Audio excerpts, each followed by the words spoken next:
Get ready, start. The Industrial Policy Resolution of 1948 was good so far as it went, but unfortunately the spirit of it could not be understood or appreciated by the common man in this country. So, a new orientation of this policy was given, and the Honorable Prime Minister, after his return from China, publicly declared that the future policy of the country, or rather the future pattern of society, will be the socialist pattern.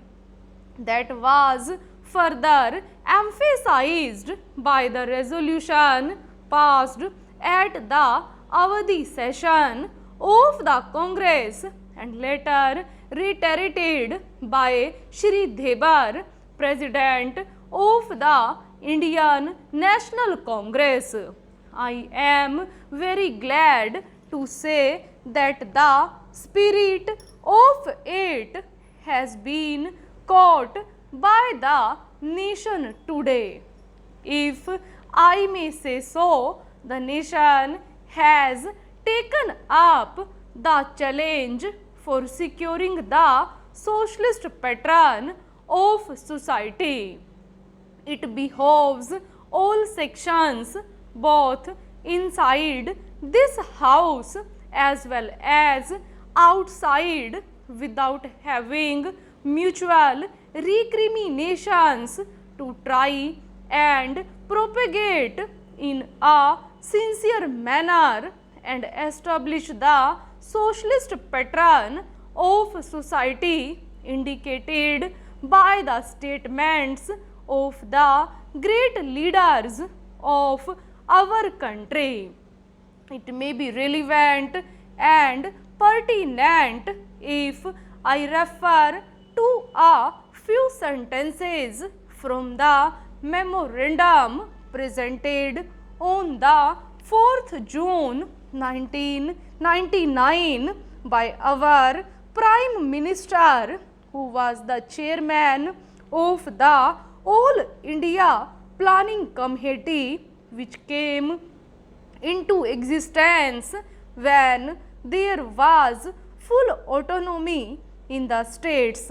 On pages 39 and 40 of that report, he stated, it is clear that the drawing up of a comprehensive national plan becomes clearly an academic exercise with no relation to reality unless the planning authority or those to whom it is responsible are in a position to give effect to the plan.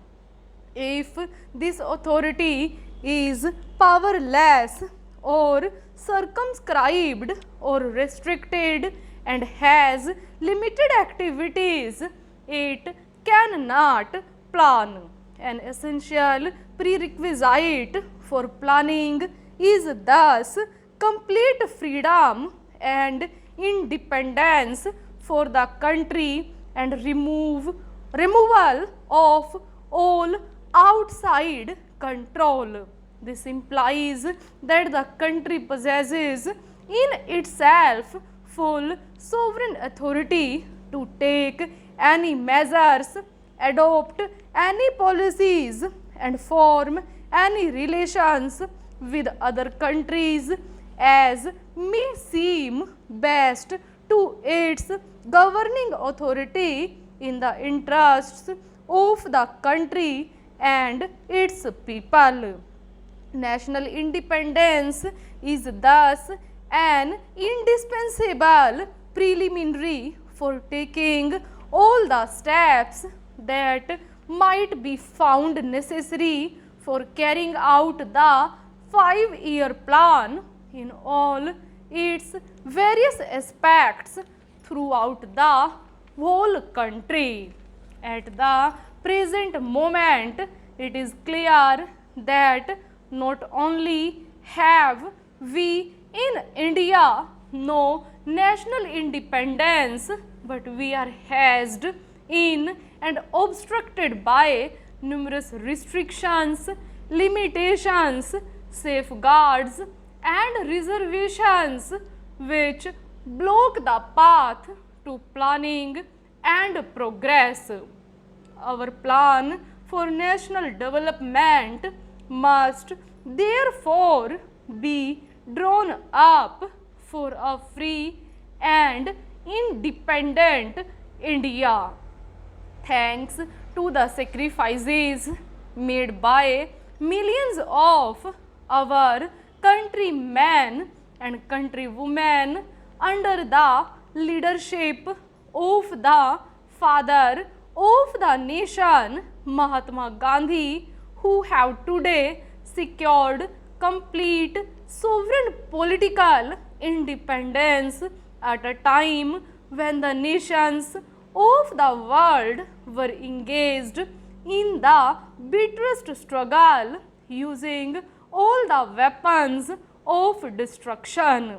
If therefore we have secured political independence during the period of a quarter of a century, it should not be difficult, especially when we are today masters in our own country, to secure a socialist pattern of society as has already been indicated. But it requires the assistance, the propaganda, the active work of all those who are interested in this.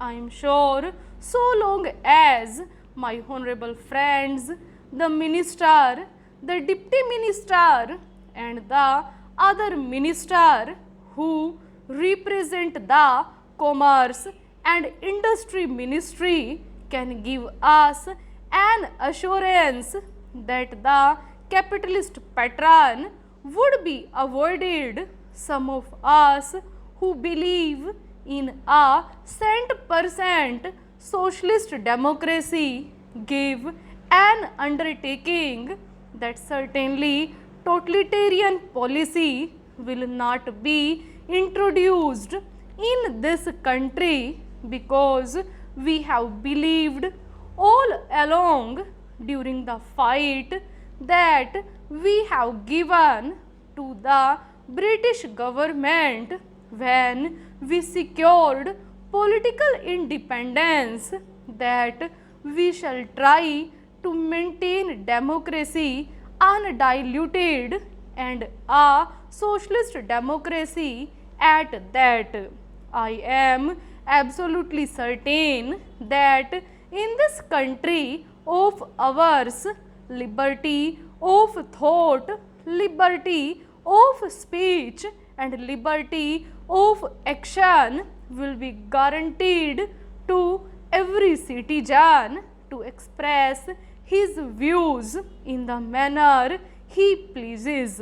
I therefore assure my honorable friend that so long as we do not, in the garb of a socialistic pattern, sport a capitalist system, India will stand 100% for a socialist democracy.